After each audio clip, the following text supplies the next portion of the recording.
Yes, you get that kind of feeling once you are done with the procedure. You get a success in the procedure, but this is not the only thing. You need to know the procedure in totality, whole of it, right?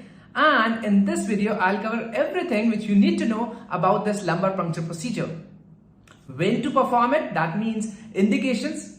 When not to perform it, that are the contraindications. Again, very, very important. You need to know when not to go with that. Third, then I'll discuss about whole of the procedure. How to clean, drape, what is the needle, everything I'll talk about, and how I perform this, this lumbar puncture procedure.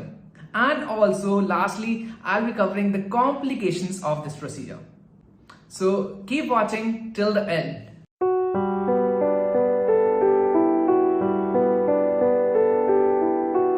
To go ahead with any kind of procedure, the first important step for you as a doctor would be to take written informed consent from the patient if patient is conscious, or from the relative if patient is unconscious, explaining the indication of the procedure as well as the complications of the procedure.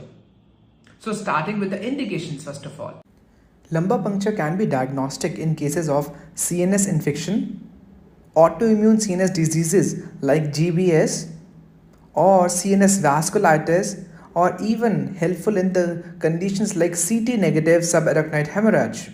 Also, it can be used in checking the malignant cells in cases of metastasis. This procedure can be therapeutic in the cases of benign intracranial hypertension or in acute communicating hydrocephalus. Also, it can be useful for the delivery of intrathecal drugs, as in case of delivery of antibiotics or antineoplastic drugs. Before going ahead with the procedure, let's discuss the contraindications. First, infection at the site. Second, patient refusal.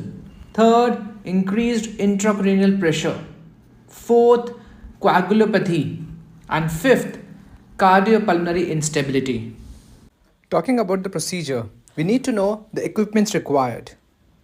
First, a sterile set, sterile pair of gloves, lignocaine solution, betadine, disinfectant, syringe, the containers for the fluid, and LP needles. Next step is patient positioning, which can be done in lateral position or maybe sitting position depending on the clinical status of the patient. Bend the knees of the patient towards his tummy. Also straighten the back. Correct positioning is very important for you to enter into the subarachnoid space. Otherwise, you might land up doing the procedure again and again.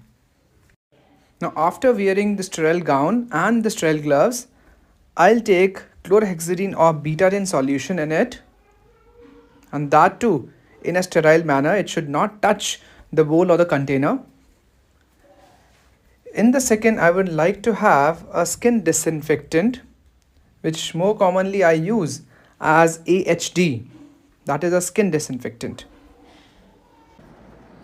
After that, I will take the gauze pieces and fit into the sponge holder and clean the area.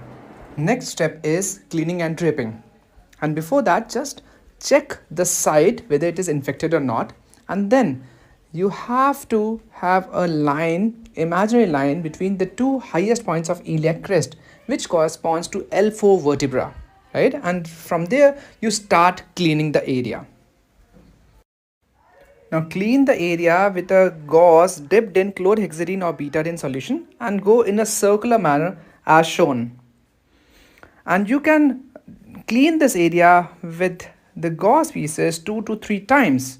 I have just shown you only once in this video. Also, it is better to go below the scapular area and then to the gluteal line. So this is the area you need to go ahead for cleaning. And now I am draping the area. right, with a circular cut in between. This is a sterile sheet. Now drape the area, let the chlorhexidine or the betadine act, right. Till that time you can have your other things ready. Next step is lignocaine or a local anesthetic infiltration. Now I'll take lignocaine into this syringe, and that too in a sterile manner. I've taken around 4 to 5 ml of lignocaine, and I'm removing any kind of bubble in the syringe, and will attach a needle to this one. And before going ahead, I need to clean the area with a disinfectant. Also, make sure there should be no betadine or a chlorhexidine left in the area, because that itself can cause chemical meningitis. So clean the area with a disinfectant as well. Now I will mark the point of entry. My fingers at the highest point of iliac crest, and my thumb is pointing at L3 L4 space. Right, so you can go ahead with either L3 L4 space or maybe L4 L5 space. And now I will infiltrate the same site with lignocaine, initially in the superficial layers and then into the deeper planes.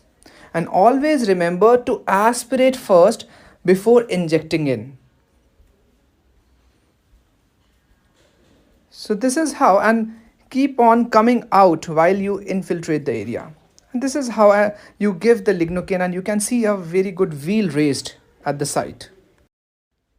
Now wait for next 45 to 60 seconds till the lignocaine acts. Next, I will take the spinal needle, which is the QB needle or the Quincke's Babcock needle. And the needle which we are using in this case is 22 gauge, having a black hub. These are different sizes of spinal needles, starting from 18 gauge to 27 gauge. The less the gauge, the more is the bore or the diameter of the needle. As in case 18 gauge has more diameter, causing more rent or the hole in the dura, which can cause more leakage of the CSF, causing more PDPH, that is post-dural puncture headache. In this case, we are going ahead with black hub needle or the 22 gauge needle, as this patient has suspected bacterial meningitis. And in these cases, sometimes the CSF is very thick and it is difficult to get that CSF in maybe 26 or 27 gauge. The bevel should point towards the flank of the patient while going inside in a lateral position. And the direction of needle should be towards the umbilicus. Now before going inside, we need to know the layers pierced by your spinal needle.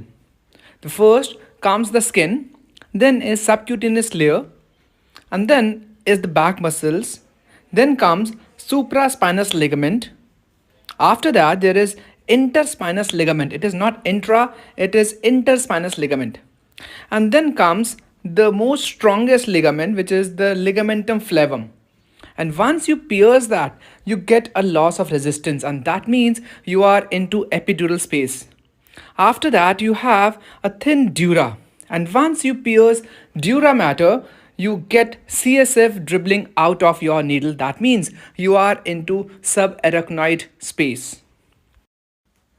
Now I will go inside, piercing all the layers which we just discussed. You can proceed having 2 hands and very gradually. You have to move inside very gradually, and then I felt loss of resistance, and I just checked whether there is CSF from the needle or not. And yes, again I went inside, it was dura, and now you can see CSF coming out. Yay! We did it. And now you can collect that CSF in that sterile container and send for the investigations. And then this is me standing over there and very happy about the procedure, although you can't see the happiness because of the mask. Now once you have collected the adequate sample, put the stylet back into the needle and close the container in a sterile manner. Now after putting stylet back into the needle, take the needle out as a whole and compress the site for a few seconds. Also, look at the monitor. This patient already had the tachycardia because of high-grade fever. Look at heart rate, the breathing of the patient, as well as the blood pressure.